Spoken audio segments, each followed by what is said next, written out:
Je crois que tous ici, vous participez à la construction de la ville de demain.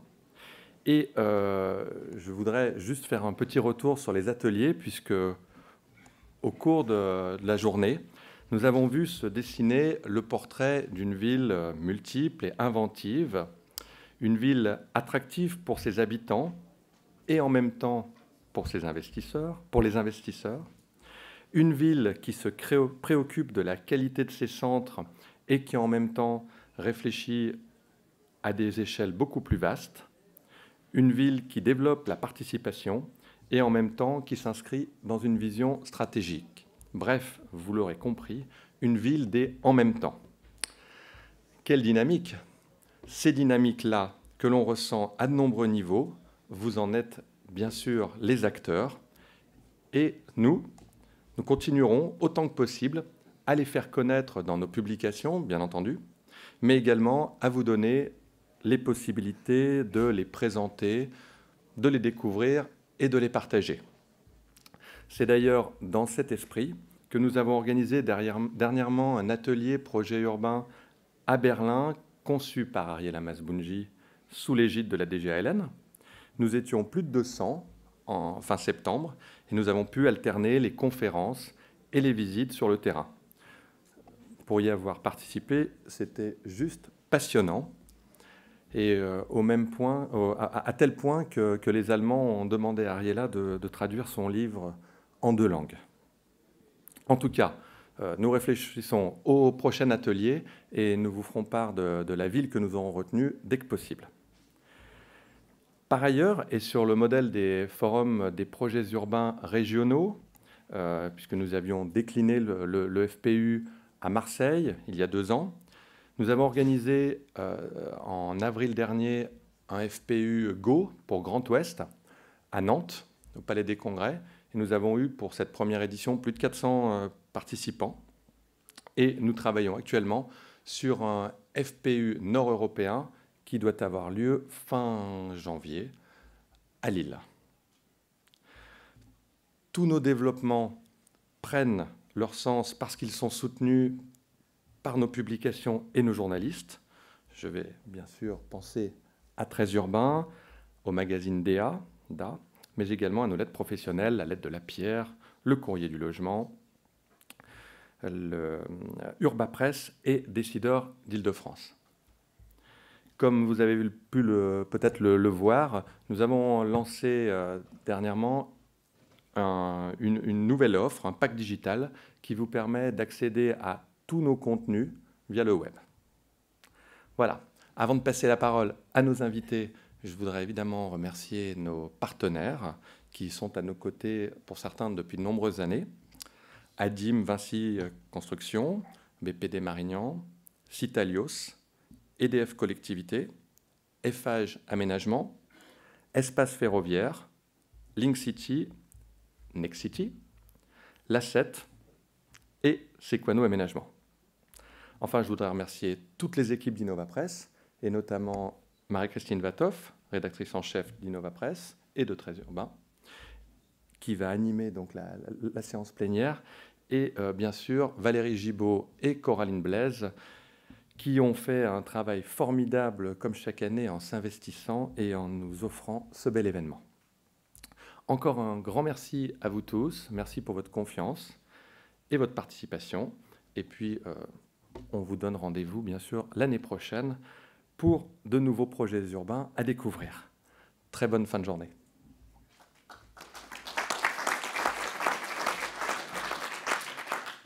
Bonsoir, alors nous allons entrer tout de suite dans le vif du sujet. La baisse des ressources financières place les collectivités territoriales dans une situation difficile, et pourtant leur engagement dans les projets urbains ne se dément pas, comme en atteste leur présence avec leurs partenaires aujourd'hui. Et cela confirme bien le postulat de départ qui a présidé à la création de ce forum des projets urbains, énoncé à l'époque par Laurent Théry. Le portage politique des projets est indispensable. On l'a vu tout au long de cette journée, le forum des projets urbains s'intéresse au passage à l'acte. Alors comment font-ils, ces porteurs politiques de projets ? Plusieurs d'entre eux ont bien voulu venir nous éclairer et débattre des conditions qui leur sont nécessaires pour mener à bien des projets. Nous accueillons Xavier Lemoine, maire de Montfermeil et conseiller métropolitain du Grand Paris. Cécile L, maire d'Avignon, première vice-présidente du Grand Avignon. Et David Samzin, maire de Saint-Nazaire, président de la Carène et vice-président du pôle métropolitain Nantes-Saint-Nazaire. Le maire de Montpellier, malheureusement, n'a pas pu se joindre à nous, étant retenu dans sa ville. Alors, pour commencer par une question simple, en vous appuyant sur votre expérience d'élu, si vous deviez énoncer, par exemple, 2-3 conditions essentielles pour réussir à mener des projets urbains, quelles seraient-elles? Qui commence?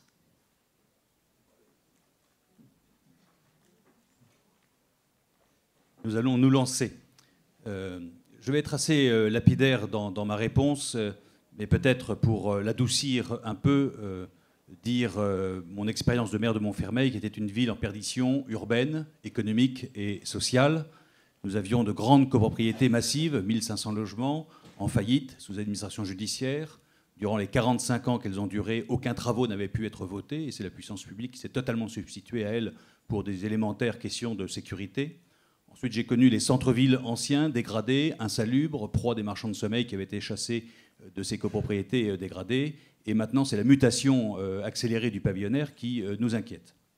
Donc, à partir, je dirais, de cette situation un peu difficile, un peu tendue, je retiendrai 2 mots qui sont d'ailleurs mes slogans électoraux habituels. C'est une vision, une volonté. Alors bien sûr, être bien entouré, ça va de soi, et ce n'est pas un maire qui peut seul avoir la vérité sur ce qu'il convient de faire sur sa ville, et donc toutes les équipes extérieures dont il doit s'adjoindre les compétences sont à l'évidence à choisir avec soin, mais pour autant, et l'expérience m'a montré qu'on a besoin d'une vision et d'une volonté. Il y a suffisamment de péripéties, de difficultés, de tentations au cours des projets pour ne pas forcément varier. Quand je parle d'une vision, c'est d'où partons-nous et où allons-nous, et je dirais même où pouvons-nous aller. Et là, je pense, à titre personnel, qu'il faut parfaitement bien connaître sa ville. Quand je dis connaître sa ville, c'est savoir, au regard de son histoire géographique, de son histoire économique, sociale, de son histoire urbaine, ce qu'il est possible de lui demander, ce qu'il n'est pas possible de lui demander, à partir des atouts, des faiblesses, des enjeux stratégiques, bien sûr, de la ville dans un environnement qui ne cesse d'évoluer, de changer. Mais je pense qu'il faut sentir la ville et s'assurer de la confiance au minimum, de la compréhension, c'est encore mieux, l'adhésion, la participation, là, je crois qu'on a le carton plein, de la population. Alors, il peut y avoir, et ce sera dans le volet volonté, des adversités. Il peut y avoir des moments extrêmement durs. Quand je dis extrêmement durs, c'est des sorties de réunions publiques, protection policière, c'est des maisons personnelles qui sont lapidées, ou incendiées, ou tentatives d'incendie. Ce sont des voitures totalement détruites. Nous avons connu ça, je dirais, à certains moments où c'était extrêmement dur de faire changer des gens qui étaient propriétaires, mais propriétaires endettés sur des dizaines de millions d'euros, à un statut de locataire. Mais à un moment donné, voilà. Donc, mais d'abord, cette vision de la ville, de ce qu'on peut lui demander, de ce qu'il est raisonnable de lui demander, avec confiance, compréhension, participation. On ne brusque pas une ville, on le paye tôt ou tard, et on le paye très cher. Ensuite, la volonté, je pense que c'est une implication personnelle du maire, et pas autre chose, auprès des équipes opérationnelles, des partenaires, de la population, savoir vaincre les hostilités. Ça, il faut, de temps en temps, il y a des points durs. Et quand 10 ans après, les mêmes qui vous ont lancé les cailloux, qui ont crevé les pneus de votre voiture ou qui l'ont sauté sur le capot, viennent vous dire, finalement, monsieur le maire, c'est vous qui aviez raison, il a fallu attendre 10 ans, mais je ne regrette pas les pneus crevés et le capot défoncé. Voilà.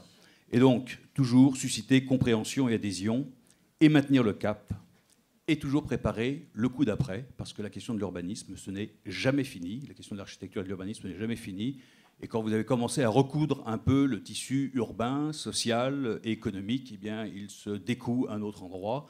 Et aujourd'hui, si la question des cités avec l'ANRU est réglée, plutôt bien réglée, si la question du centre-ville ancien dégradé est en voie de règlement et plutôt, je crois, correctement, ce sont ces grandes nappes pavillonnaires du nord, de l'est et du sud de Paris qui sont en train de muter, qui sont la proie des marchands de sommeil. Il y a un article assez conséquent dans le Figaro de ce matin qui décrit bien le processus, qui est particulièrement inquiétant. Et donc c'est là-dessus que nous nous activons actuellement, mais toujours avec une vision, une volonté très rapidement ce que je pouvais dire à votre question, madame. Oui, une précision, vous avez été accompagné notamment par des bailleurs sociaux impliqués. Alors, effectivement, puisque la ville, il n'y avait aucun promoteur à vouloir venir chez nous il y a encore 15 ans, aucun aménageur qui voulait prendre le risque sur une telle ville. Et donc c'est nous-mêmes qui avons fait de la maîtrise foncière. J'ai mis à peu près en 15 ans de temps plus de 30 millions d'euros de préemption, d'acquisition, etc. Et c'est un bailleur social, notamment I3F, je peux le citer, et c'était le président de l'époque, Michel Serrac, qui avait été mandaté par l'État pour s'occuper de Clichy-sous-Bois, où était le président de la République hier, et que j'ai réussi à faire venir in extremis de mon bureau, et en 20 minutes, je l'ai convaincu qu'il fallait aussi qu'il s'intéresse à Montfermeil, et c'est grâce à lui, que nous avons pu, je dirais, commencer les premières opérations de maîtrise de foncier, de réhabilitation, de restructuration, le temps que, commençant à faire nos preuves et relayés par les moyens puissants de l'ANRU, aménageurs et promoteurs viennent voir la température qu'ils faisaient à Montfermeil, et aujourd'hui, je crois qu'ils y sont à l'aise, mais ça n'a pas été tout de suite, et les bailleurs sociaux nous ont énormément aidés, de même que sur le pavillonnaire. Ce sont les bailleurs sociaux qui ont bien compris que peut-être ils ont un nouveau métier à inventer si on ne veut pas voir ces grandes nappes pavillonnaires basculer dans le n'importe quoi. Donc effectivement, ils ont été particulièrement moteurs dans l'action et dans la réflexion.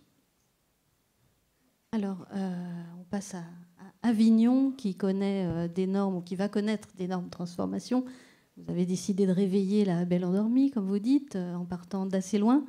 Alors, comment ça fonctionne ? Oui, donc juste Avignon, moi je suis sur un premier mandat en fait dans une alternance politique, donc je pense que c'est important aussi, et sur lequel il n'y avait pas eu forcément, à mon avis, de vision urbaine et d'histoire partagée avec les habitants sur le devenir éventuel de cette ville depuis longtemps. Donc du coup, je pense qu'effectivement, la vision et la volonté, et notamment la montée en première ligne du maire, elle me paraît près le micro. Elle me paraît indispensable pour être partagée et bien comprise. Ça me paraît un préalable effectivement important. Après, moi, je pense que cette vision, il faut qu'y compris elle se décline à différentes échelles, y compris au sein de la ville. Parce que quand on parle de projet urbain, enfin, ce matin, moi, je suis intervenue dans un atelier, j'ai donné à voir un futur quartier, un véritable futur morceau de ville pour la ville d'Avignon, autour de la gare TGV, sur lequel on veut construire Avignon Confluence, on va dire la ville moderne d'Avignon, qui viendra compléter l'image de son centre historique éminemment patrimonial. Mais je pense qu'une vision urbaine, elle passe aussi par des projets plus petits, ce qu'on pourrait appeler des micro-projets à l'échelle de l'îlot, mais qui vont essayer en fait de recoudre la ville pour recréer aussi des espaces de centralité là où, par exemple, il n'existe pas. Et donc, pour moi, être capable aussi de jouer dans l'action que peuvent avoir les élus sur leur territoire aux différentes échelles de ce territoire, ça me paraît quelque chose d'essentiel, notamment quand on cherche à avoir et à impulser une dynamique urbaine à l'échelle globale. Et donc, y compris, il s'agit bien d'avoir cette vision et cette complémentarité du rôle qu'on souhaite donner à chacun de nos quartiers. Bien sûr, les quartiers qui vont être construits dans un horizon 5 à 10 ans, mais les quartiers existants et qu'on cherche à rénover, réhabiliter, que ce soit dans le centre historique ou par exemple dans les quartiers populaires, puisque la ville d'Avignon est concernée par le nouveau programme de rénovation urbaine. Après, moi, ce qui me semble aussi indispensable, c'est de se doter d'un outil aussi, qui va permettre d'accompagner en fait les décisions politiques. Et donc le passage à l'opérationnel, et le passage à l'opérationnel dans un délai qui est acceptable pour voir se transformer la ville. Parce que ce qui est difficile aussi quand on raconte l'histoire future de sa ville, et quand on essaye de la faire partager aux habitants, c'est justement tant qu'il n'y a pas la transformation, tant qu'on ne sent pas ce changement qui est à l'œuvre, tant qu'on ne le voit pas, tant qu'il n'est pas visible, du coup, ça peut paraître aussi compliqué, justement, de faire percevoir qu'il y a une vraie ambition et qu'il y a un vrai intérêt pour tous. Et ce n'est pas simplement une lubie des élus que de vouloir aller vers là où on essaye de donner à voir ce que pourrait être la ville de demain. Et donc ça, du coup, pour moi, l'outil, par exemple, aujourd'hui, dans l'histoire urbaine qu'on essaye de se donner sur Avignon, on en est à cette étape-là. On a une ESEM, mais par exemple, on n'a pas de SPL d'aménagement. Et donc, du coup, avec la communauté d'agglo du Grand Avignon, on est en train d'essayer d'activer la création de cet outil SPL pour essayer d'entrer dans une dynamique de réalisation qui permette de voir les premiers changements, si possible, assez rapidement. Et donc après, pour moi, la quatrième, c'est donc vision, volonté, outils et l'habitant. Et l'implication de l'habitant, puisque c'est pour lui qu'on agit. C'est dans la table ronde précédente aussi, qui soulignait bien toutes les difficultés parfois de la concertation, parce que la concertation, ça peut être aussi du faux semblant. Donc comment on est sur une vraie concertation? Moi j'aime bien la notion de démocratie implicative, parce que je pense que derrière elle est peut-être plus forte que participative. Et c'est vraiment de mettre le citoyen en situation de pouvoir se projeter à la fois dans le temps et dans l'espace, et de pouvoir dire aussi comment lui il conçoit les choses, quelles sont ses attentes. Je pense que ce qui est très important dans un projet d'aménagement, c'est de tenir compte du vécu de l'habitant. Voilà, il a une vision, je suis d'accord qu'il faut que le maire, il faut que les élus, ils aient une connaissance de leur territoire. Je pense que ça, c'est une donne aussi évidemment essentielle, une connaissance de leur ville. Mais quand vous partagez avec les habitants, eux, par exemple, ils ont des pratiques de quartier que si vous ne les intégrez pas en fait, dans votre projet d'aménagement ou d'urbanisme, vous risquez de vous planter. Et donc, cette parole-là, moi, je la trouve particulièrement intéressante. Il faut savoir la faire émerger. C'est l'un des enjeux de tout projet d'aménagement. Et c'est une vraie évolution dans l'attitude des maires, je pense. Oui, mais enfin, après, je pense que en même temps, le mandat de maire, ça me paraît être celui qui est le plus dans la proximité. Enfin, moi, j'ai eu la chance de pouvoir vivre d'autres expériences d'élus. Et donc, je pense que cette proximité-là, ce dialogue-là, qui est quasi permanent avec le citoyen, oblige justement à intégrer cette parole citoyenne. Et je dirais pas que sur des éléments de quotidienneté, style, si je veux caricaturer, le trou dans le trottoir ou la lampe qui ne marche pas au lampadaire du quartier, mais bien en étant sur des espaces vécus, partagés, et où cette parole, oui, elle me paraît essentielle. Alors, David Samzin, votre expérience à des échelles assez larges, d'après ce que vous décriviez ce matin, mais pas seulement. Je ne vais peut-être pas tout reprendre, puisque beaucoup de choses ont été dites par mes collègues, mais peut-être revenir, de mon point de vue, dans la boîte à outils, puisque c'est la question que vous me posez, puis éventuellement je vous répondrai plus sur ce que nous avons présenté ce matin, l'état d'esprit. Mais la boîte à outils, elle est assez simple et nous l'avons. On en est doté, plus ou moins bien, mais nous l'avons juridiquement. C'est le PLU ou le PLUI, la maîtrise du foncier, bien sûr, d'avoir un portage, une volonté politique, savoir où on veut aller, où on veut se projeter. C'est ce que j'appelle l'histoire que nous souhaitons raconter d'un quartier, d'une ville, d'un territoire au sens large, au-delà du territoire administratif qui la constitue, mais d'une volonté politique profonde, d'exprimer à la population où est-ce qu'on souhaite, et il n'y a rien de péjoratif dans mon propos, l'embarquer. C'est-à-dire lorsqu'on aménage un quartier, qu'il soit d'habitat, de loisirs, d'entreprise, bref. Je veux dire, c'est ça la vision politique. Après, la boîte à outils, nous l'avons, où il faut la constituer, SEM, SPL, mais la priorité des priorités, c'est quand même la maîtrise du foncier. Il faut avoir les outils, et là, moi, j'ai quelques inquiétudes dans la période très importante, profonde. Je préside le bailleur social parce que j'y étais toujours attaché. C'est lorsque le maire décide de mener une politique d'habitat, public et ou privé, il est intéressant d'avoir des bailleurs sociaux qui vont répondre à la commande, qui vont construire aussi la mixité sociale. Et très clairement, je suis un peu déçu, pour tout vous dire, j'aurais aimé avoir le ministre ou son représentant, mais ce qui est en train de nous tomber sur la tête sur la production du logement maîtrisé est une catastrophe. Certes pour la mixité sociale, certes pour les plus pauvres d'entre nous, certes pour 70% de la population française quand même, mais surtout, et aussi pour produire du projet urbain. Et c'est une inquiétude qui aura des conséquences, non pas cette année, non pas l'année prochaine, mais pour les années à venir. Et rappelez-vous, les uns et les autres, lorsque nous avons interpellé les bailleurs sociaux pour le plan de relance des 30 000 logements sous Sarkozy. On était bien content de retrouver la force publique sur ce sujet-là pour produire de l'habitat. Donc, une vision politique, les outils, nous les avons, mais vous l'avez dit l'un et l'autre, lorsqu'on aménage, lorsqu'on construit, il y a quand même une dose de courage politique.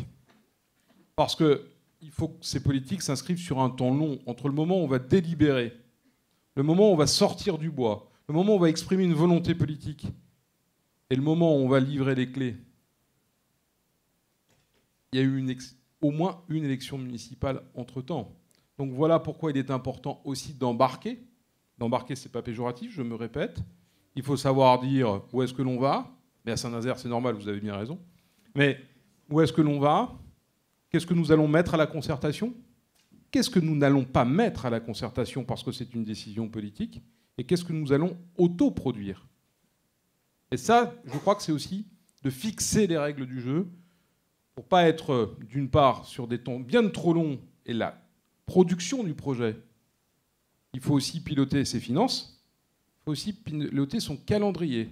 Et on sait bien, tous les maires de France le savent, on prend recours sur recours, on prend pétition sur pétition. Alors à Saint-Nazaire, c'est quand même plus calme. Moi, j'ai encore une voiture en bon état, une maison. Bon. Comme quoi, les territoires sont aussi différents et ont une histoire aussi particulière. Donc la boîte à outils, le juridique, nous l'avons. La volonté politique, la stabilité politique est quand même un élément de facteur important. Et à Saint-Nazaire, comme dans la métropole de Saint-Nazaire, c'est un élément, un avantage supplémentaire pour pouvoir déployer des politiques publiques sur un temps long. Après, je crois qu'il faut sortir, de mon point de vue, du territoire administratif. Soit maire, président d'agglomération, c'est aussi à un moment donné aller chercher l'expertise de celles et ceux qui y vivent et tout simplement, naturellement, de regarder la géographie. Voilà pourquoi nous travaillons à Saint-Nazaire, par exemple, dans cette façade littorale de la métropole de Saint-Nazaire, l'embouchure de la Loire. Voilà pourquoi Saint-Nazaire travaille avec d'autres communes, allant jusqu'à La Baule. Parce que Saint-Nazaire est une ville industrielle, elle deviendra, elle l'est, mais elle va se révéler comme une destination touristique. Et ça a été fait voilà quelques mois avec The Bridge, lorsque le Queen Mary est revenu à Saint-Nazaire. Mais c'est aussi vendre, permettez-moi ce vocabulaire, le développement économique, le développement industriel, la qualité de vie pour toutes celles et ceux qui vivent tout au long de l'année, et en même temps, si on peut diversifier avec l'attractivité touristique, alors tous ces projets doivent s'inscrire dans cette lecture, dans cette double lecture permanente. Et puis il reste un nerf de la guerre, c'est l'argent. Et là aussi, je ne suis pas venu là pour râler, mais j'aurais bien aimé avoir quelques réponses. Il y aura le congrès des maires dans quelques semaines. C'est aussi la capacité à gérer nos villes, à en être encore les maires pleine et entière, c'est-à-dire d'avoir la possibilité de lever le crédit pour pouvoir financer quelques projets et non pas être contraints dans des dépenses, parce que je crois qu'il nous faut, et je suis complètement d'accord avec le président de la République, la dette n'est pas un tas de sable qu'on doit pousser et retransmettre et transmettre aux générations à venir. Néanmoins, il est scandaleux de mon point de vue de traiter toutes les collectivités, toutes les villes, toutes les agglomérations de la même façon. Je crois qu'il faut aussi apprécier leur taux d'endettement, la pression fiscale, et puis celles et ceux qui ont besoin de construire. Parce qu'il y a un apport de population. Saint-Nazaire prend 1000 habitants. Saint-Nazaire était à 68 000 en 2013. Nous sommes aujourd'hui 72 000 habitants. Bien évidemment qu'on a besoin de produire, on a besoin de construire, et donc on a besoin aussi de financer des projets qui sont tout simplement de l'investissement sur un temps long et qui permettent une solidarité beaucoup plus grande sur le plan fiscal. Xavier Lemoine, Cécile L, vous avez la même analyse financière? Je partage pleinement les inquiétudes qui ont été exprimées. Celle que j'estime être la plus grave, c'est celle qui touche les bailleurs sociaux. C'est totalement sous-estimé que ce sont à peu près les seuls qui sont solvables dans le monde du logement, que la question des copropriétés est loin d'être réglée et que ce sont souvent les bailleurs sociaux qui sont appelés à la rescousse, notamment sur leur patrimoine lorsqu'il est dégradé, mais ça, je dirais, c'est normal, c'est dans l'ordre des choses, mais que les bailleurs sociaux, de par cette solvabilité qui leur a été garantie, donnée, ou qu'ils ont su acquérir, sont, me semble-t-il, alors que l'État devient impécunieux, les meilleurs acteurs pour intervenir. On l'a vu dans le cadre du PRU, enfin de l'ANRU, ce sont des acteurs majeurs. On le voit actuellement, j'ai esquissé la question du pavillonnaire, et c'est bien avec un bailleur social, 3F, je peux à nouveau le citer, que l'on a commencé à mettre au point des outils qui nécessiteront des ajustements législatifs, certes, mais où ces bailleurs ont déjà compris que on les attendait ailleurs que sur leur métier dit traditionnel, qu'il faut qu'ils puissent continuer à faire, mais ce sont les seuls acteurs aujourd'hui en capacité, me semble-t-il, d'intervenir massivement comme il est nécessaire de le faire, sauf à consacrer des fractures, notamment la fracture énergétique sur le pavillonnaire, puisque 50% du parc a été construit avant le choc pétrolier et qu'on va sur une vraie difficulté, et que les futurs territoires de la politique de la ville, ce sont ces grandes nappes pavillonnaires dont je parlais, et ce n'est pas propre à la région parisienne, mes collègues de province me disent exactement la même chose. Voilà, que fait-on? Et donc là, effectivement, je crois que d'ailleurs la protestation a été unanime et je me suis joint, je dirais, à des syndicats que je ne fréquente pas forcément du même côté de la banderole, mais pour dire que c'était effectivement suicidaire que de faire ce qui était annoncé. Pour évidemment abonder ce qui vient d'être dit, et en particulier, je pense que sur les bailleurs sociaux, enfin, et la problématique qui se pose aujourd'hui de leur financement, c'est risque d'avoir des incidences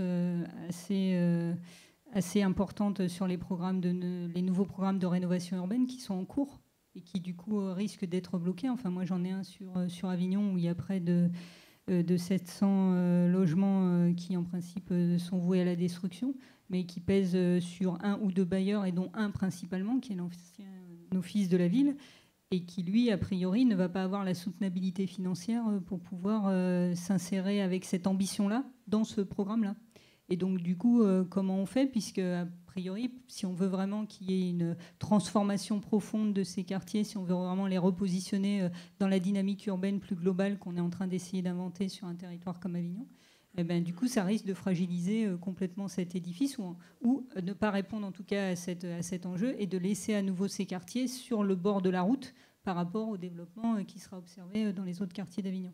Et après, moi, je voulais dire aussi que sur d'autres mesures qui ont été annoncées, comme par exemple la suppression de la taxe d'habitation, ça aussi, enfin, c'est une très forte attaque, me semble-t-il, sur les lois de décentralisation telles qu'elles s'étaient conçues initialement. Les lois de décentralisation, elles sont aussi fondées sur l'autonomie financière des collectivités territoriales. En faisant ça, je remets en cause cette autonomie financière des collectivités territoriales. Et donc, il y a un vrai aussi écueil qui se profile devant nous, qui est de dire, est-ce que demain, une commune, ça sera simplement une entité de gestion, ou est-ce qu'on veut qu'elle reste une entité de projet? Si on veut qu'elle reste une entité de projet, il faut qu'on lui donne les moyens de pouvoir imaginer et porter ses projets. Alors, il y a une mesure qui est peut-être passée un peu inaperçue dans la stratégie logement du gouvernement, c'est la création d'un nouvel outil, le projet partenarial d'aménagement, pour contractualiser entre État et collectivités territoriales sur certains projets. Ça vous semble venir comme un cheveu sur la soupe dans le contexte actuel ou... Moi, je vais vous donner mon sentiment. Moins l'État s'occupe de ces sujets-là, mieux on se porte. Que l'État nous donne les cadres réglementaires, législatifs, etc., c'est de leur responsabilité, ce sont les parlementaires qui créent la loi. Après, je crois aussi qu'un projet qui se déroule avec les complexités, mais aussi des opportunités, il y a un mot qui n'a pas été cité, mais je suis convaincu que nous le partageons ensemble, c'est aussi l'agilité, l'adaptabilité. Et que lorsqu'on rentre dans des cadres où on nous demande aujourd'hui de tout contractualiser, les maires que nous sommes, régulièrement, on s'adapte aux opportunités, aux difficultés, aux évolutions. Bref. Et donc, moi, je veux bien signer tous les contrats que l'on veut. On nous invite pour les villes de plus de 50 000 habitants. Saint-Nazaire est dans ce cas à signer un contrat de confiance avec l'État. 319 communes doivent signer un contrat de confiance avec l'État. Le reste, je ne sais pas ce qu'ils vont signer. La défiance, peut-être. Nous, c'est de la confiance. Mais on ne connaît pas les règles du jeu. On ne connaît pas si on a la capacité, demain, encore à lever l'impôt et à dépenser ses recettes fiscales, puisqu'on est plafonné dans nos dépenses, quelles que soient les situations financières des villes. On ne les regarde pas, c'est l'État qui dit. Deuxième point, on ne sait même pas si on va pouvoir lever l'emprunt pour financer des projets, quelle que soit notre situation d'endettement. Et puis, permettez-moi l'expression, le pompon, on nous dit la taxe d'habitation, écoutez, on va venir, ça sera une opération blanche, l'État va compenser. Oui, et pour combien de temps et comment? Et comment une ville comme Saint-Nazaire qui prend 1000 habitants tous les ans, on revoit l'État pour dire en fait on a gagné 1000 habitants, donc on vous évoquez et vous intégrez cette évolution de population? Je crois, et je vais vous donner profondément mon sentiment, et je partage bien évidemment le propos précédent, nous sommes aujourd'hui dans une vision extrêmement technocratique, pour ne pas dire de Bercy, sur ces sujets-là. Alors, qui ne s'en occupe pas, qui nous laisse faire, mais qui nous laisse aussi les manettes de gestion en responsabilité, bien entendu. Qu'il faille prélever, y compris chez les bailleurs sociaux. J'y suis très attaché à la production du logement maîtrisé.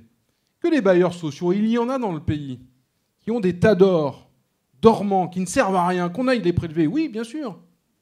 Il faut y aller, il faut le faire. Par contre, celles et ceux, comme à Saint-Nazaire, où j'ai voté un projet stratégique de réhabilitation de 250 logements par an. Réhabilitation, vous l'avez dit, j'y reviens pas, y compris sur la fracture énergétique. Pour celles et ceux où la facture des fluides est la plus chère, mal isolée. On fait tous des propos aussi sur le développement durable ou soutenable. Il y a une incohérence. Quand on parle de choc de l'offre, j'avais prévu de construire 250 logements sociaux, simplement sociaux. On sera en capacité d'en construire que 100. Où est le choc de l'offre? Moi, je vous dis très clairement, ce n'est pas un sujet suivant l'appartenance politique ou philosophique. Mais il y a une incohérence entre le propos du gouvernement, que parfois je peux partager. Oui, il y a besoin de construire plus de logements. Oui, il y a besoin d'être à construire du logement pour les plus pauvres d'entre nous. Dans 15 jours, 3 semaines, malheureusement, on sera devant les écrans de nos télévisions et on verra des temps de Gotcha ressortir. Et on verra les rapports de la Fondation Abbé Pierre. Oui, bien sûr qu'il faut regarder ces sujets tout de suite. C'est une évidence absolue. Mais en même temps, le propos tenu par le gouvernement ne répond pas à ces objectifs. Et moi, je dis tout simplement, je ne comprends pas le sens politique. Et quand je ne comprends pas, ben je le dis, puis j'aimerais bien qu'on vienne me l'expliquer. Et je suis sûr de ne pas être seul. Apparemment. Alors à ce stade, y a-t-il des réactions ou des questions dans la salle?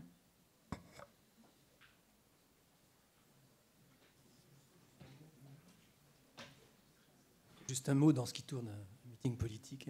C'est quand même dommage que vous n'ayez pas réussi à avoir du cabinet. Oui, en effet, c'est dommage. Parce que là, franchement, c'est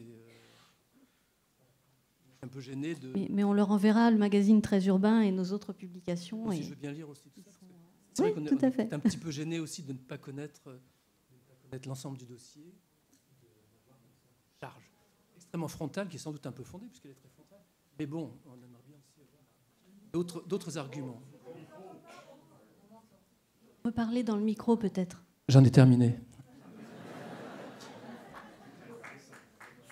Donc vous auriez aimé éviter une charge aussi frontale, mais je crois que c'est assez représentatif. C'est pas ce que je viens de dire. Vous m'avez mal entendu. J'ai dit qu'on aimerait, face à une charge frontale comme celle-ci, avoir l'explication. Oui, avoir l'explication en face. Tout à fait, mais on l'aura sur la durée, je pense. Moi, je ne suis pas là pour polémiquer. La question qui nous est posée, c'est quels sont les besoins, les outils nécessaires pour produire du projet. Je dis qu'on a besoin de stabilité, qu'on a besoin de lisibilité et qu'on ne change pas les règles du jeu en cours de route, à mi-mandat, à la mi-temps d'un match. Et je vous le dis, moi je ne suis pas dans une charge politique, je vais vous faire un aveu, j'ai voté Macron au premier tour. Je suis socialiste. Mais comment construire du projet? Comment financer nos projets lorsqu'il y a une recentralisation du pays? On nous dit, messieurs, dames, quelle que soit votre situation financière, vous dépensiez 100. Vous n'avez pas le droit de dépenser plus de 1,2% de plus, inflation comprise. L'inflation est à 1,1. Donc vous aurez l'obligation de dépenser 100. Il y a parmi nous, parmi vous, des hommes et des femmes qui savent ce que c'est que la gestion d'une boîte et d'une composition d'un budget de fonctionnement. Derrière, on nous dit, quelle que soit votre situation d'endettement, au moment où je vous parle, peut-être que ça va changer, j'espère, parce que la loi de finances n'est toujours pas votée. Et on est donc dans le rôle aussi d'alerter.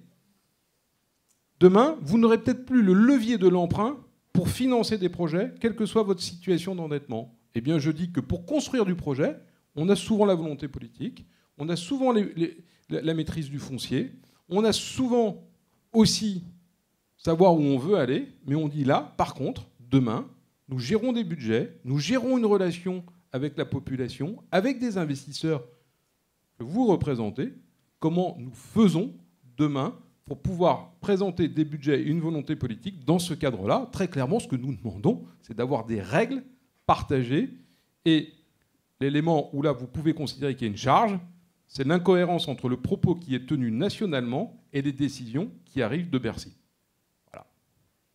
Et si je n'ai pas compris, il faut m'expliquer. D'ailleurs, les partenaires privés sont eux aussi demandeurs de stabilité, en général dans les règles et dans les conditions de fabrication des projets. Peut-être certains d'entre eux sont-ils dans la salle et ont-ils des remarques, des demandes à faire aux décideurs élus ?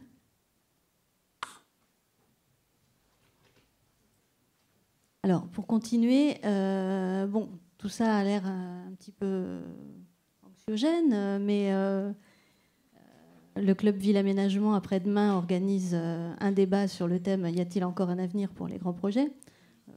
Vous pensez qu'il y a quand même toujours un avenir pour l'action urbaine ? Moi, je voudrais en être sûr. Je reprends le mot de mon collègue. Nous assistons à une recentralisation larvée, qui ne dit pas son nom, mais qui est réelle. Et on est en train de couper toutes les ailes aux maires. Il y a une petite musique qui se répand dans les médias, et ce depuis plusieurs années, et quelle que soit la couleur des gouvernements qui se sont succédés. Donc c'est une tendance de fond qui vient de très très loin. Elle vient non seulement de Bercy, mais elle vient également aussi de Bruxelles. Et donc Bruxelles plus Bercy contre les maires en ce moment, ça fait très mal. Et à un moment donné, je dirais pour des raisons financières, pour des raisons de capacité juridique, pour des raisons, on va dire, d'entente politique. L'intercommunalité en province est une chose, l'intercommunalité dans les métropoles en est une autre. Et la taille des intercommunalités que l'État, dans lesquelles l'État nous a demandé de nous inscrire ne respecte pas forcément les bassins de vie ou les synergies d'évidence qu'il peut y avoir à certains niveaux géographiques. Et je peux vous dire, alors il y a les élus, je dirais les vieux élus, entre guillemets, qui en sont à deuxième, troisième mandat et qui ont connu, je dirais, des fonctionnements tout autres et qui, aujourd'hui, et on le voit bien d'ailleurs dans la loi sur la moralisation de la vie politique, où on veut interdire à certains élus de se représenter plus de 3 fois, sauf qu'on a mis un seuil par rapport à la démographie des villes, car on sait que si on abaisse ce seuil à toutes les villes, il n'y aura personne pour prendre la suite. Il y a une vraie difficulté, me semble-t-il, sur la démocratie locale et sur son véritable avenir. Et donc on est en train véritablement de technocraticiser la gestion de nos villes. Et les grands projets, ça demande effectivement stabilité, ça demande d'avoir confiance dans les partenariats que l'on peut avoir, y compris avec l'État, et se lancer, alors que la règle du jeu peut à tout moment changer, et vu la précarité financière de nos villes, eh bien on peut y regarder à 2 fois. Et dans la transformation d'un paysage urbain, on le fait ou on ne le fait pas. On ne le fait pas à moitié. On ne dit pas, je vais mettre 15 ans à le faire si je peux mettre 7 ans pour le faire. Ce n'est pas vrai. C'est la rapidité du changement qui, derrière, crée l'élan et crée les transformations ultérieures que l'on souhaite.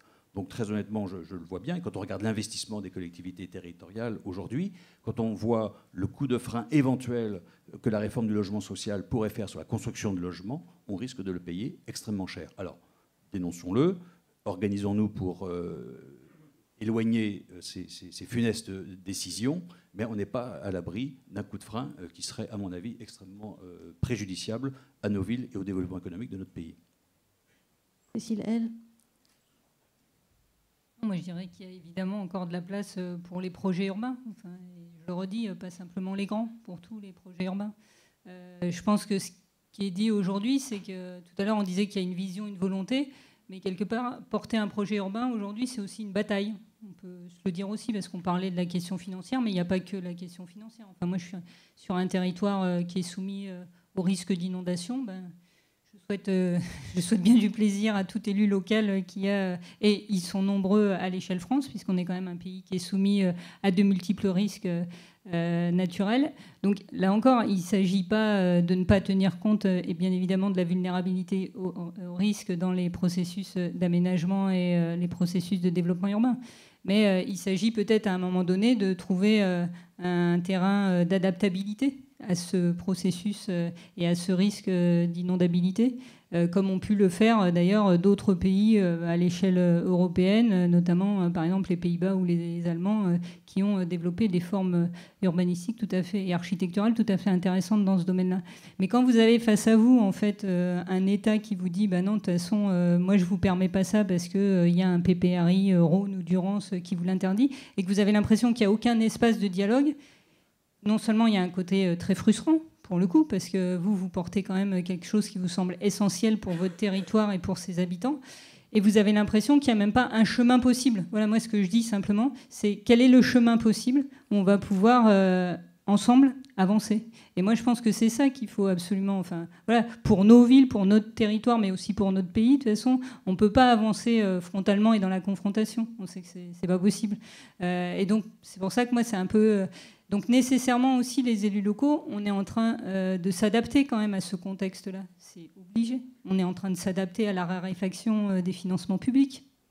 Parce que sinon, de toute façon, c'est une donnée de fait aujourd'hui.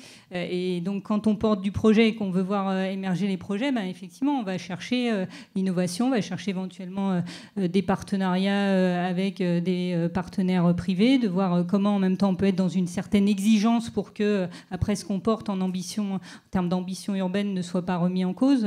Et donc pour moi, l'enjeu, il est aussi plus de cette nature-là, c'est-à-dire comment, dans ce contexte qui n'est pas simple, voilà, mais qui je dirais que tout citoyen vit aussi. Donc c'est normal qu'un citoyen qui à un moment se retrouve en responsabilité politique le vit à sa manière, dans les missions qui lui ont été confiées. Et comment on fait par rapport à ça, mais pour continuer d'avancer, puisque c'est bien ça la priorité et l'objectif. Et je le dis aussi par exemple, moi je pense que l'un des enjeux aussi aujourd'hui des projets urbains, et qui est parfois compliqué à faire partager, à faire percevoir, c'est comment on tient compte aussi des bouleversements qui touchent notre monde. Enfin, je pense au bouleversement climatique, au bouleversement énergétique, qu'il est nécessaire aujourd'hui d'intégrer dans du projet urbain. Par exemple, de repositionner la voiture à sa juste place, en essayant d'imaginer ce qu'elle sera dans 20 ou 30 ans, la place de la voiture. Elle sera bien moindre qu'à aujourd'hui, parce qu'on y aura été contraint par les contraintes environnementales et de pollution atmosphérique. Mais ça, par exemple, le porter aujourd'hui face à des citoyens qui, pour certains d'entre eux, restent quand même très attachés à l'automobile, c'est aussi ça les enjeux, à mon avis, dans un projet urbain, y compris notamment pour non seulement le faire émerger, mais surtout le faire partager et que la population y adhère. Vous avez tous les trois évoqué le fait de devoir faire assez vite du projet, justement, pour que ça fonctionne, pour que ce soit compris. Lors de l'atelier de ce matin, il y avait beaucoup le mot accélérer, accélérer, accélération, en plus de l'embarquement. Vous faites comment ? Ouais, écoutez, on fait comment ? On fait ce que nous avions prévu depuis, y compris des moments importants. C'est une campagne électorale, puisqu'on est, je l'évoquais, à mi-mandat. Comment nous construisons un projet ? Il faut avoir les lieux, les bons lieux, les services, la boîte à outils, les lieux d'expertise, les lieux de confrontation, que ce soit entre élus et services, entre élus, services et promotion. Mais avant toute chose, il faut avoir une vision politique. Savoir où on veut aller. Quelles sont les opportunités que nous souhaitons lever, construire. Bref, c'est la vision politique. Le deuxième point, nous faisons comment ? En essayant d'être le plus agile, faisant face à la réaffectation des deniers publics. Il faut donc trouver des partenariats, mais ce n'est pas un drame, ça. On est tous des contributeurs de la dépense publique, on doit tous être des contributeurs de l'économie publique. Et donc, il faut être peut-être encore un peu plus agile et un peu plus intelligent que lorsque la ressource financière n'était pas une grande difficulté. Et puis après, c'est surtout, je le crois, pour les services d'une ville, d'une agglomération, d'une agence d'urbanisme, c'est aussi de se doter d'hommes et de femmes experts, correspondant à la vision, et qui nous permettent aussi parfois de venir conforter nos certitudes ou les remettre en cause. Et c'est vous parlez des urbanistes, là. Les urbanistes, c'est ce frottement qui est intéressant. Et c'est là où je crois qu'on collectivement, on est toujours plus intelligent que seul dans un bureau ou simplement avec, permettez-moi cette expression, une garde rapprochée. Et puis l'autre point, c'est aussi le frottement avec, vous l'avez évoqué l'un et l'autre, avec Saint-Nazaire, les industriels, avec les professionnels et puis avec les habitants. On a quand même une difficulté. J'étais adjoint à l'urbanisme pendant 10 ans à la ville de Saint-Nazaire. Sur la concertation, moi je dois vous avouer que j'ai toujours une petite difficulté. Il y a des concertations assez faciles. Faciles parce que nous savons avec qui concerter. Et je combats toujours la démagogie. Donc il faut que les règles du jeu soient écrites. Et il faut que le calendrier soit exprimé. Et que la décision politique, elle se passe toujours au conseil municipal ou au conseil communautaire. Mais parfois, lorsque nous construisons des quartiers entiers, lorsque nous venons construire du logement, on concerte avec qui? Parce qu'on ne connaît pas celles et ceux qui vont vivre dans ces logements. Et donc on concerte avec celles et ceux où on vient dans le quartier, changer les usages, la place de la voiture, on l'a évoqué. Est-ce que demain matin, j'aurai encore la même percée visuelle? Est-ce que j'aurai toujours le soleil? Et on est tous, des hommes et des femmes, habitants dans des quartiers et où on tient notre qualité de vie. Il y a la place de la nature dans la ville. Nous avons aussi, les uns et les autres, je crois, quelles que soient les appartenances politiques ou philosophiques, peut-être plus ou moins, mais on cherche aussi à aménager nos villes, nos territoires, en respectant notre environnement au mieux, en économisant l'espace, au nom de l'environnement, mais aussi, pépette, puisque le foncier est rare et cher. Que donc tous ces sujets, il faut les amener à la concertation. Et pour ma part, mais je crois que l'ensemble des maires, nous cherchons aussi à faire le pari de l'intelligence. Et donc il faut aussi faire de la pédagogie. Et ce temps, il doit être cadré, parce qu'il coûte aussi de l'argent. Et donc, moi j'aime bien ce mot à Saint-Nazaire, ville de bord de mer, c'est d'embarquer l'ensemble des acteurs, et puis aussi, à un moment donné, s'adapter et garder, conserver cette agilité que représente une ville ou une agglomération. Et c'est pourquoi, lorsque l'État commence à nous cadrer, je dis, et je reviens sur ce sujet, parce que pour moi, il est primordial pour le service du projet, quel qu'il soit, c'est de conserver les manettes pour pouvoir être au plus près du terrain, pour être le plus agile possible, et ne pas rentrer dans un carcan et dans une bataille de poupées russes que nous connaissons trop dans ce pays. Un autre sujet, quand j'évoquais, pour répondre à la question précise, les boîtes à outils, il y a une boîte que le gouvernement va ouvrir, j'espère qu'il le prendra avec la bonne méthode. C'est l'ensemble des normes. Parce qu'on marche sur la tête. Chaque ministre qui passe va créer sa norme. Et là, ou chaque accident, malheureusement, va créer sa norme. Et donc, on a bien évidemment la montée des eaux, qui est une réalité, qu'il faut regarder, mais aussi qu'il faut travailler. Et là, on a parfois les services de l'État qui colorient des cartes à grands traits, et que nous-mêmes, nous avons du mal à comprendre et donc à défendre. Et puis, dans les politiques d'aménagement d'espace public ou d'habitat, il faut aussi, je crois, défendre les normes, notamment les normes d'accessibilité, les normes environnementales, au nom, là aussi, de la facture énergétique, et donc des coûts pour celles et ceux qui vont vivre dans ces logements. Et il y a quand même des normes où on marche un peu sur la tête, et là aussi, je crois qu'il faut qu'on puisse être dans une réelle discussion, négociation, pour trouver le bon fil, parce que ces normes sont inflationnistes en termes de prix, et lorsque là, les finances sont difficiles à mobiliser, il faut être vigilant sur l'ensemble des deniers. Non, rien de particulier sur l'accélération. Je dis il n'y a aucune raison de traîner. Mais pour ne pas aller trop vite, je me rappelle souvent ce mot de Lénine. On a les citations que l'on peut. Un pas devant le peuple, jamais deux. Alors pour en revenir au peuple justement et à la concertation, vous faites preuve de bonne volonté en la matière, mais quand on regarde ce qui se passe par exemple dans des villes comme Berlin ou d'autres, où on laisse se faire des projets partant réellement du terrain et où ensuite on les laisse plus ou moins librement se concrétiser tout en donnant quelques lignes directrices, on a l'impression qu'en France on en est quand même encore loin. Vous vous sentez prêt à fonctionner de cette manière ? Personnel et très rapidement, je réponds non. Voilà. Mais lorsqu'on est des villes polytraumatisées d'un certain nombre de décisions d'urbanisme il y a 40 ou 50 ans, on fait quand même très attention à ce que l'on fait. Sur des territoires peut-être plus vastes et sur des coins dédiés, que l'on puisse, je dirais, avoir, entre guillemets, le luxe, ça peut pas péjoratif, mais quelque part, ça nous apparaît comme un luxe, de procéder de la sorte, pourquoi pas. À titre personnel, politiquement, psychologiquement et intellectuellement, je ne me sens pas prêt. Mais voilà, c'est un aveu. Moi, je dis pourquoi pas oui, en fait. Mais après, je pense que ça nécessite que l'habitant citoyen, il ait quand même une sensibilité déjà au projet urbain, en fait. Moi, j'ai hérité d'une ville où, en fait, ces processus de concertation n'existaient pas.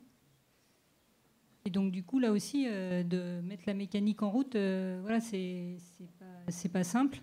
Et donc, je pense qu'à aujourd'hui, déjà, avoir le souci d'impliquer les habitants, c'est une première chose. Et donc, déjà, eux, ça leur permet de se frotter à cette notion de projet urbain. C'est quoi, finalement, un projet urbain? Qu'est-ce qu'on entend par là? Parce que nous, on arrive avec... voilà, on a un certain vocabulaire, etc. etc. Donc, c'est aussi pouvoir partager, c'est évidemment pouvoir faire comprendre le projet urbain dans toutes ses dimensions, dans tous les enjeux, dans toutes ses incidences. Et donc, moi, je crois beaucoup que ça se fait aussi sur le temps. Et effectivement, à aujourd'hui, par exemple, il n'y a pas ça forcément sur Avignon. Mais peut-être demain, un collectif d'habitants viendra taper à la porte et dire « Ah, au fait, il y a un Lopin Terre à côté de chez nous, là, il n'y a rien. Madame le maire, est-ce que vous savez s'il y a un projet ou pas ?» etc.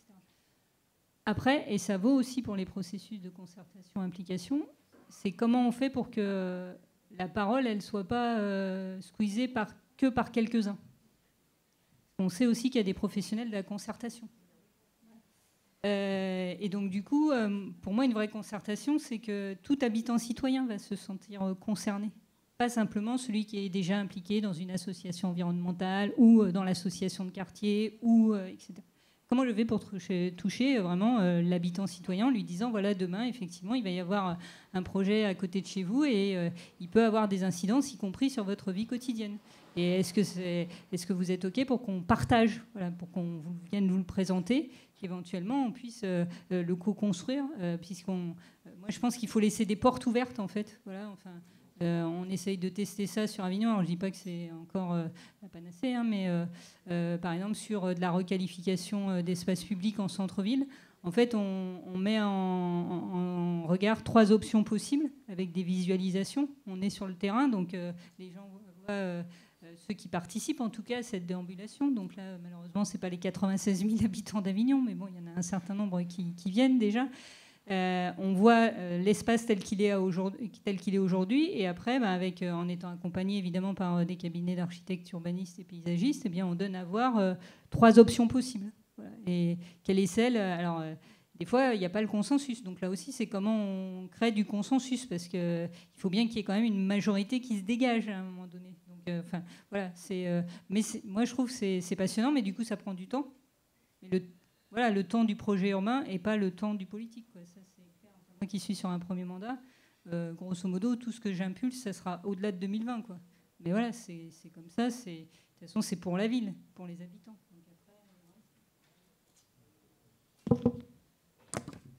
Pour répondre très simplement et précisément à la question, oui, avec les précautions qui viennent d'être exprimées, si ce n'est pas des faux semblants pour créer une réserve ici ou là parce qu'on veut lutter contre un projet.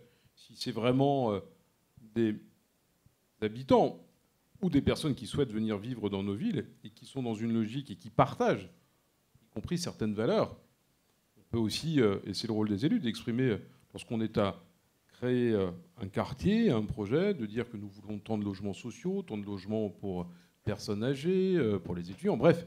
Et donc il faut avoir cette vision. Et après, d'être sur la parcelle à la co-construction ou à laisser à l'initiative conformément aux règles d'urbanisme, il n'y a pas de difficulté. Je crois aussi on ne peut pas réclamer de l'agilité et tout cadrer. Après, ce que vous avez évoqué l'un et l'autre existe aussi. Donc j'ai envie de dire, la réponse est difficile de faire une réponse générale, mais certains projets peuvent le permettre, d'autres, je dois le dire, c'est beaucoup plus compliqué. D'autres réactions dans la salle? Levez bien la main parce que...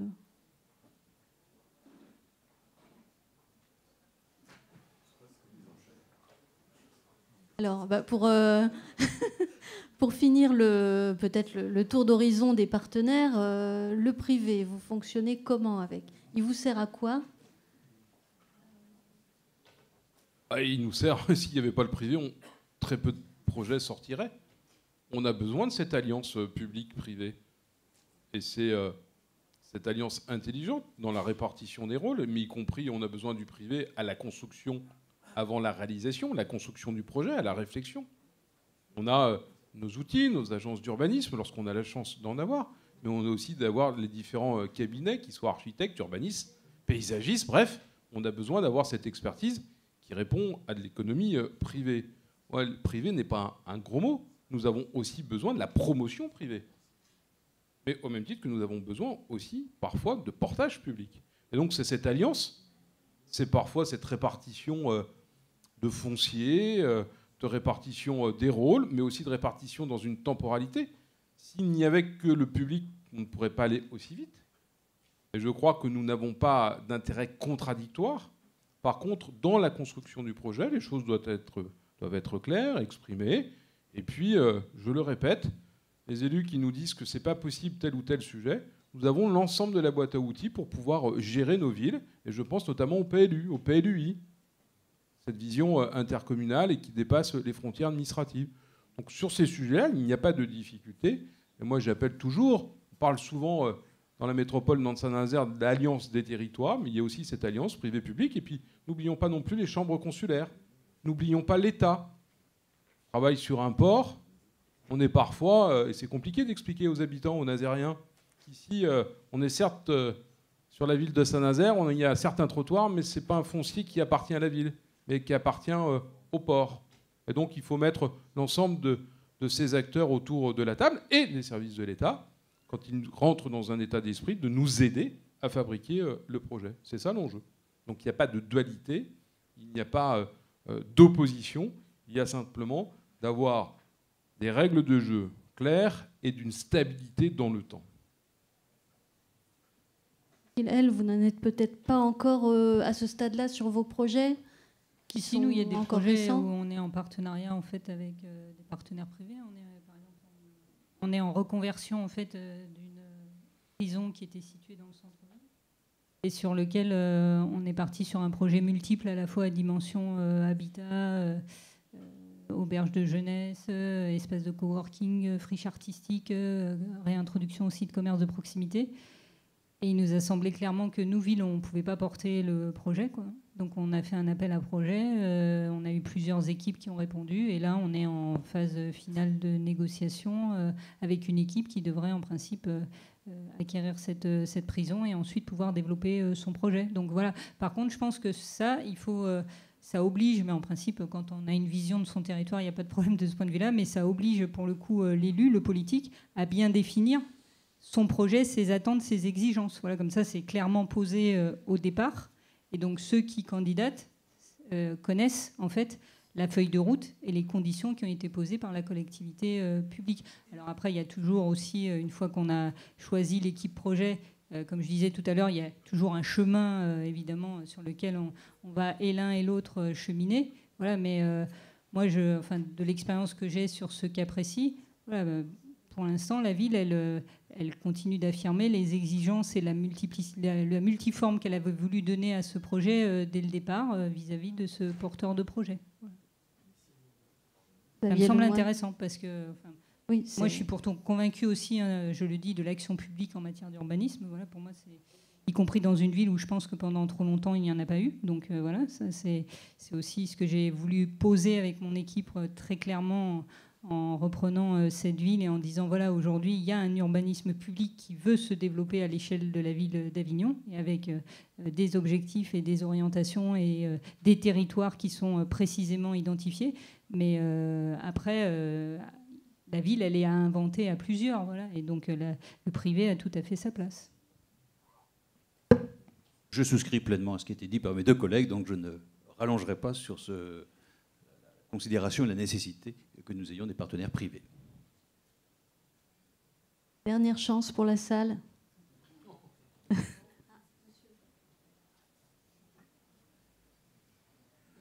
Oui, je veux revenir sur la question de l'argent. Ça a été dit tout à l'heure, l'État est en train de se recentrer sur un certain nombre de missions. Est-ce que vous ne pensez pas que les collectivités aussi doivent revoir le périmètre de leur espace public, de leurs équipements? On voit ça à travers un grand nombre de projets de renouvellement urbain notamment, où le foncier est gigantesque. Enfin, il n'y a plus de capacité d'entretien, il n'y a plus de capacité d'occuper cet espace public, de le faire vivre. Et à mon avis, est-ce que vous ne pensez pas que les collectivités doivent aussi faire preuve de frugalité par rapport à leur patrimoine, souvent routier, et notamment, je pense à beaucoup de villes de province, qui sont dans des habits beaucoup trop grands pour elles et qui ne peuvent pas l'entretenir. Et ça donne lieu à des situations de déshérence, notamment ça a de l'impact négatif sur la question des commerces en centre-ville. Enfin bon, il y a toute une série comme ça ça pèse énormément sur les finances publiques en entretien, en extension avec les zones pavillonnaires, vous en parliez tout à l'heure. Bref, on est dans un système où manifestement on vit sur des acquis des années, mais les finances publiques dans leur ensemble vivent sur des acquis du siècle dernier où c'était soit la planche à billets, soit la dévaluation qui nous faisait vivre. Aujourd'hui, on n'en est plus là. Quelle est, de votre point de vue, l'action positive que vous pourriez avoir dans cette direction ? Je vais bien commencer à répondre, et je vais surtout vous répondre, monsieur, en vous invitant à venir à Saint-Nazaire. Vous serez le bienvenu. Je prendrai le temps de vous dire que la pression fiscale dans la ville de Saint-Nazaire n'a pas augmenté depuis 8 ans, et que jusqu'à la fin du mental ne sera pas augmentée, mais en même temps, aujourd'hui, ça ne servira plus à rien. Donc, je ne suis pas kamikaze. Et que, bien évidemment, peut-être qu'il y a eu une période où les collectivités locales n'avaient pas les contraintes financières que nous connaissons sur les aspects financiers. Mais pour vous dire, avant même mon arrivée, on a pris conscience de beaucoup de choses, collectivement dans le pays. C'est bien sûr nos plans de patrimoine qu'il faut entretenir, réhabiliter. Sachez que nous avons voté à la ville de Saint-Nazaire un plan de patrimoine en réduction de l'ordre de 10 à 15%. Mais que là aussi, il faut être ingénieux. Identifier que tel gymnase, on va le détruire, ou telle école. Mais je ne sais pas, monsieur, quelle est votre responsabilité ou votre volonté, mais je me méfie toujours de ce type d'intervention parce que la réalité des choses d'une commune, d'une ville, et il y a peut-être, je prends souvent cet exemple, il n'y a rien d'agressif dans mon propos. Il y a des communes qui perdent des habitants tous les mois, toutes les semaines. Et donc il est quand même plus facile de réduire le patrimoine, y compris parfois déconstruire. Mais on a toujours, c'est comme à la maison, besoin de plus de place. Donc c'est l'élu qui porte. Mais il y a aussi des communes, des départements, des régions, qui connaissent une dynamique de population avec des flux migratoires importants, comme la région nazérienne, comme le département de la Loire-Atlantique. Alors on économise l'espace. Alors nous contractualisons, y compris avec l'ANRUS, que j'ai piloté pendant des années, y compris lorsque le bailleur social a par volonté politique,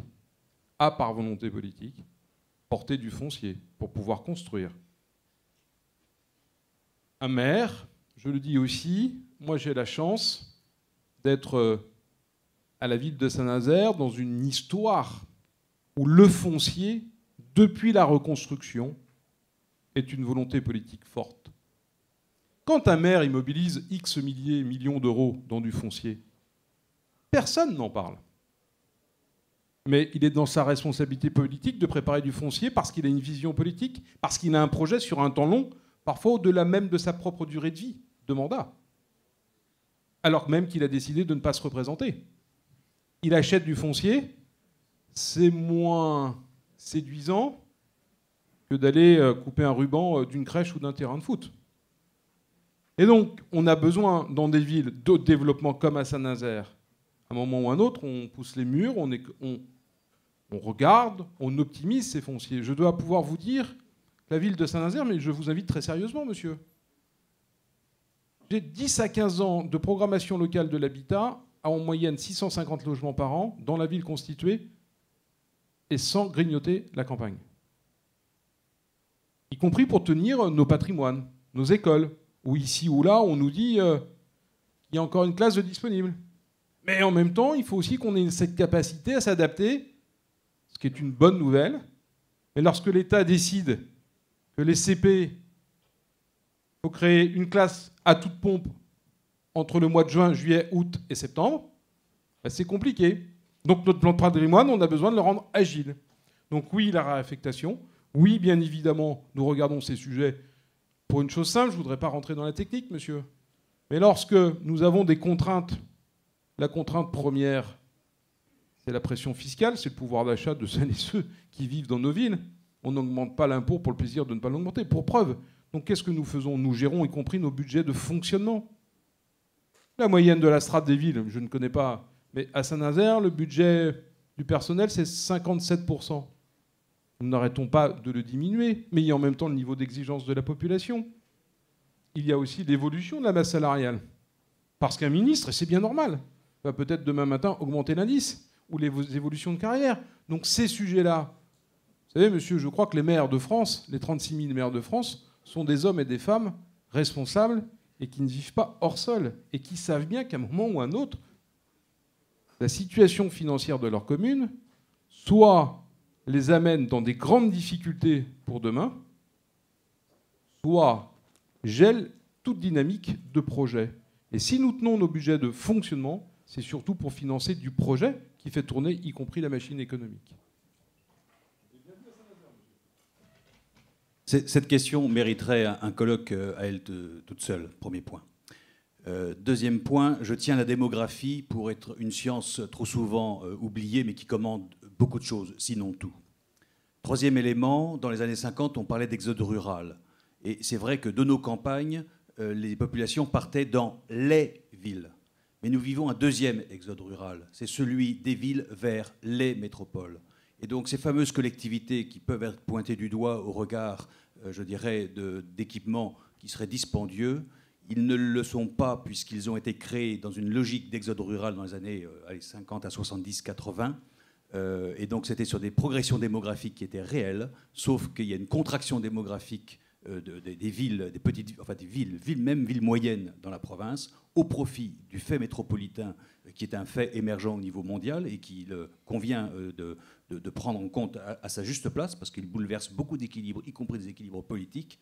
Et là, effectivement, on se retrouve, il suffit de traverser la France dite périphérique pour s'en rendre compte. Et très honnêtement, la petite musique sur la difficulté, enfin sur le fait que les élus seraient des mauvais gestionnaires, je ne pense pas que la vision libérale, au mauvais sens du terme, de l'économie, doive trop tôt s'appliquer à la gestion municipale. Les maires sont en bout de chaîne de tous les dysfonctionnements de la société. Heureusement que des fois on invente des nouveaux services. Ce n'est pas pour le plaisir, mais c'est que quelque part il y a un besoin d'identifier.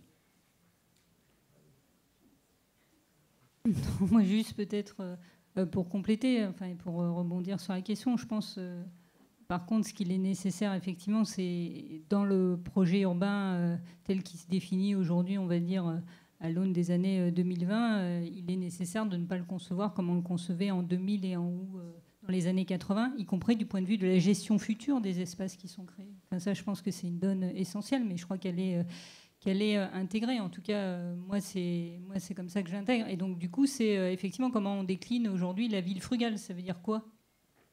Et y compris, moi, j'ai des discussions, y compris avec les services techniques de la ville, quand il y a des choix qui sont faits en matière d'aménagement pour du revêtement de voirie, pour aller sur l'exemple que vous avez évoqué, que je ne partage pas forcément. Voilà, mais après, c'est une confrontation aussi qui est de nature technique, éventuellement, mais sur lequel, moi, l'élément que je vais aussi introduire à un moment donné, c'est de dire, oui, mais peut-être que ce qu'on faisait dans les années 80 n'est plus possible aujourd'hui. Et donc, si on va vers cette solution-là, qui est quand même moins coûteuse au final, y compris peut-être en termes d'entretien, alors même si elle est peut-être moins optimale du point de vue du confort qu'elle va, voilà, du confort de la pratique, par exemple, que va permettre tel ou tel revêtement de voirie.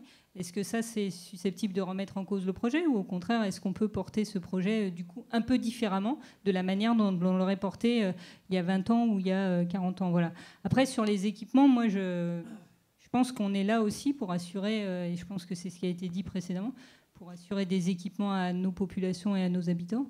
Donc moi, parallèlement, par exemple, dans une ville comme Avignon, même si je suis dans une démographie qui n'est pas mirobolante, je dis, Avignon, pour l'instant, c'est une ville qui est plutôt scotchée autour des 95 000 habitants et qui a du mal, enfin nous, l'objectif qu'on s'est fixé, c'est de passer le cap des 100 000, mais voilà, c'est un cap qui est pas passé depuis de longues années, donc qui n'est pas simple à retrouver un peu cette dynamique vertueuse. Mais il s'avère par contre qu'on a une dynamique démographique très forte, et donc oui, je pars sur la création d'une nouvelle école. Donc une nouvelle école, c'est un nouvel équipement, c'est du coup nécessairement des coûts de fonctionnement, etc., etc. Donc c'est comment on l'intègre. identiquement, voilà, il s'est posé la question. Nous, on a un équipement sportif de type piscine olympique, bassin de 50 mètres. Il n'y en a pas dans les 30 à 40 km autour d'Avignon, qui était fermé depuis 2010. On a pris la décision de le réouvrir. Voilà, j'aurais pu aussi prendre la décision de la détruire, vu qu'elle était en plus aux abords d'un futur tramway. A priori, j'aurais pu plutôt partir sur une opération de promotion immobilière. Ce n'est pas le choix qui a été fait. Voilà, le choix qui a été fait, c'est de se dire une ville de 95 000 habitants dans une agglo de 200 000, c'est aussi une exigence que de pouvoir proposer à sa population et à ses habitants un équipement sportif de type piscine olympique de plein air, sachant que du coup, pour l'instant, dans une ville comme Avignon, par exemple, il n'y avait plus de piscine publique de plein air qui était proposée quand même depuis 2010. Mais c'est un choix. Qui aurait pu être autre. Mais nous, on a estimé qu'il fallait aller là-dessus, sachant qu'effectivement, c'est un choix qui aura là encore des incidences, évidemment, sur le budget de fonctionnement de la ville, puisqu'on réintroduit un équipement sportif, connaissant en plus les coûts de fonctionnement des piscines qui étaient fermées depuis 2010. Juste un mot, si vous permettez, parce que je pense que j'ai très mal posé ma question, puisque les intervenants l'ont pris d'une manière personnelle. Il ne s'agissait évidemment pas de manière personnelle. Je connais bien Saint-Nazaire, j'avais rencontré Batteux à l'époque, donc je connais votre histoire, y compris foncière et de la gestion de la ville, qui est absolument remarquable. Donc évidemment, c'est pas ça. Mais quand on voit la consommation, tout le monde connaît ce chiffre, d'un département tous les 7 ans, il y a une question de fond qui se pose, et c'était plutôt à l'élu, d'une manière générale, à qui je posais la question, et de savoir comment on est capable. Il y a des questions financières, ça a été dit tout à l'heure, il y a des questions politiques par rapport à la population, le refus du projet, pas ça chez moi, mais chez les autres. Enfin bref, il y a des vraies questions sérieuses qui se posent. Pour répondre à votre question, je suis urbaniste et je travaille dans une vingtaine de sites de manière assez régulière. Et donc je vois aussi, ici ou ailleurs, toutes couleurs confondues, l'incapacité pour X raisons, et je ne jette pas la pierre, je cite des choses que je vois, l'incapacité à gérer la modification d'un territoire, parce qu'il y a la carte politique qui est derrière, il y a beaucoup de choses, ce sont des choses extrêmement réelles. Donc, à un moment donné, quand le maire ne peut pas gérer tout seul, parce qu'il est en première ligne, il n'est pas étonnant non plus qu'à un moment donné, l'État, via je ne sais pas via quel réseau, puisse venir aussi prêter main forte à l'élu pour mettre en place une politique qui, par exemple, assurerait un peu plus de mixité sociale. Par exemple, et que ce ne soit pas uniquement en mettant des pénalités qui ne servent à rien du tout, puisque de toute façon c'est payé par les habitants, pour construire du logement social, par exemple. Mais il y a des tas de situations. Donc je faisais plutôt appel à ce type de réponse de votre part. Vous ouvrez beaucoup de débats à la fois, donc c'est bien, ça nous donnera d'autres sujets de discussion. Merci, bonne soirée et à l'année prochaine.